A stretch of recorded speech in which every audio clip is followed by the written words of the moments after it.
एक गांव में एक किसान रहता था। उसकी शादी शहर की एक लड़की से हुई। किसान बहुत मेहनती था। वह हर एक छोटा मोटा काम खुद करता था, लेकिन उसकी पत्नी बहुत आलसी थी। एक दिन सुबह उठो, बेटा रो रहा है। मैं काम पर जा रहा हूँ।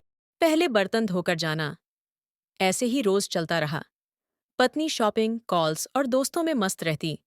पति थक थक कर चुपचाप सब करता।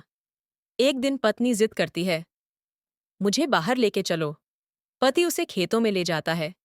यहाँ तो कुछ भी मजेदार नहीं है। मम्मी, खेलो ना। दिमाग मत खाओ, चुपचाप बैठो। पति बेटे के साथ खुद खेलने लगता है। एक दिन पति की माँ, बेटी, थोड़ा घर के कामों में ध्यान दो। बेटा थक जाता है। गुस्से में, मुझे सिखाने की जरूरत नहीं है। आप अपने जमाने की बातें मत सुनाइए। पति ये सारी बातें सुन लेता है। अब वो बहुत दुखी और परेशान हो चुका था। रात को अकेले बैठकर सोचने लगता है, क्या यही मेरी जिंदगी रह गई है। अगले दिन वो अपने कुछ दोस्तों के सामने अपना दुख शेयर करता है। अरे देखो, ये नया स्टाइल मार्केट में आया है। ये मुझे बहुत पसंद आया, लेना ही पड़ेगा। दोनों हंसते खेलते खरीदारी करती हैं और मस्ती में डूब जाती हैं। फिर पत्नी अपने कुछ दोस्तों को घर बुलाकर पार्टी करती है। हंसी ठिठोली, गाना बजाना चलता रहता है। इधर किसान खेत में मेहनत करता रहता है, थका हुआ, परेशान। पति का मन भी परेशान रहता है, क्योंकि घर की खुशियां और खेत की मेहनत दोनों का बोझ उसके कंधों पर है। पत्नी अपने छोटे से बेटे को जमीन पर लिटा देती है और खुद बिस्तर पर जाकर सो जाती है। पति खेत से देर रात थका हारा घर आता है।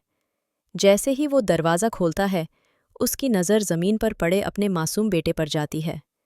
बच्चे का मासूम चेहरा देखता है, फिर अपनी पत्नी की ओर देखता है, जो चैन से पलंग पर सो रही है।